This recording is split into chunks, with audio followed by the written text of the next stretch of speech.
This is a U-pick, well, we pick U-pick farm. We raise all kind of everything that you can raise in this part of the country.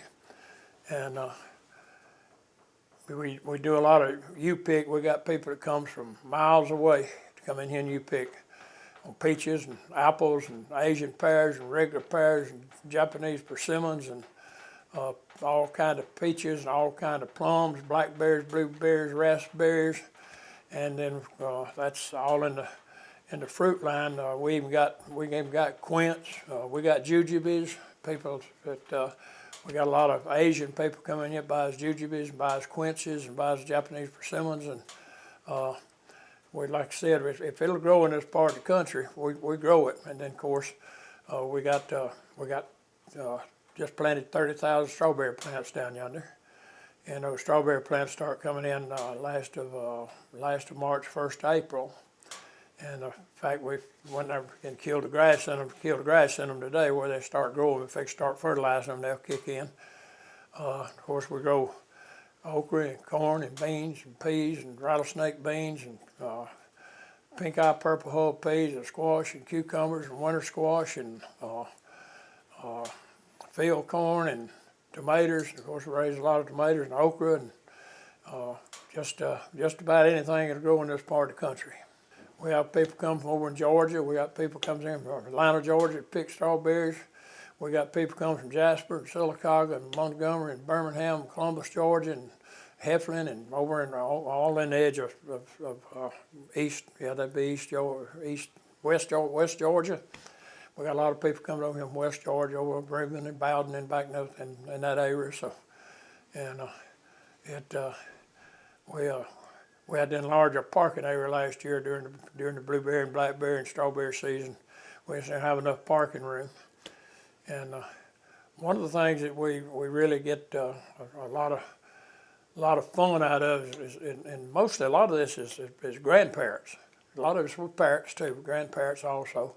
They come over here and bring their kids. Want them to come pick. We got free picnic tables. They bring their picnic and stay, and they'd pick peaches and pick apple and plum. And they just say that, I'm gonna bring my kids over here.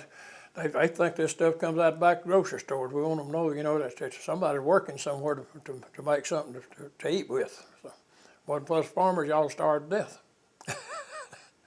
Well, we started off making our own jellies and jams, and it just got so big that we couldn't handle it all, so we had to start farming some of it out. Now we also carry pickles and salsa and chow-chows and apple butters, and we got our own beehives. We got our own raw honey here. A lot of people don't know what raw honey is, but most of the honey you get out of the grocery stores, it's been pasteurized. A lot of the good stuff's gone out of it because they have to pasteurize it to keep it from turning to sugar. Because real pure honey will turn to sugar. You have to put it in water and heat it up to keep it in the wintertime. If it turns into sugar, just like sorghum syrup does, which a lot of you old people know about. And we bake our own pies. We make fruit bread here. We make about 10 different varieties of fruit bread, and it's all made with fruit right here off the farm. It's really good. You can put it in the freezer and keep it, and just cut off what you want. It makes a great breakfast, and by itself. And of course we have to import a little bit of stuff, but we try to grow everything we got. And of course we buy local. If somebody's got some excess local stuff, we buy it. We got a big walk-in cooler back there. We carry a lot of things, a lot of different type stuff. We carry a lot of Amish butter. We carry about 10 different varieties of Amish cheese.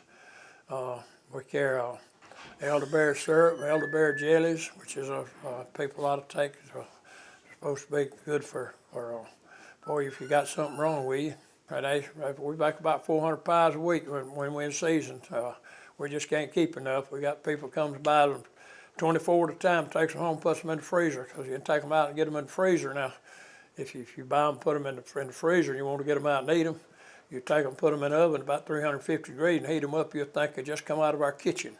Don't put them in the microwave. The microwave will soften them up, but if you put them back in the oven, that crust, as you eat that and want to go, that crust will be good on there too, good and hot and crisp.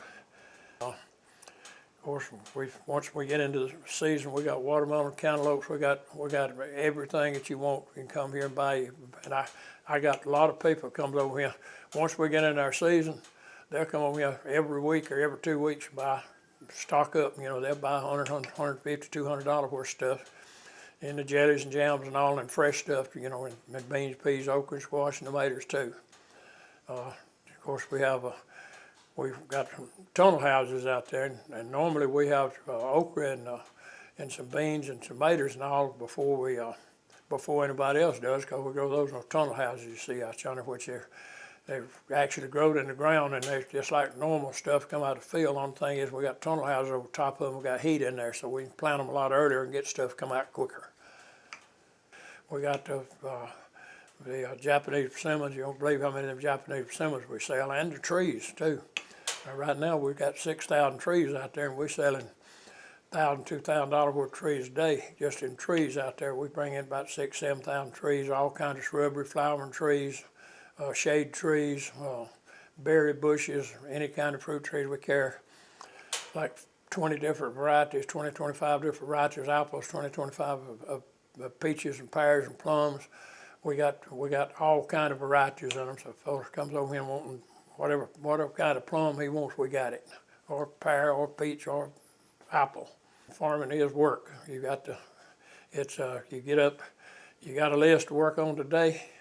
You get all that list done in the morning. You got another list, because when you get up, there's another bunch of stuff needs doing. It never ending situation. Mother Nature's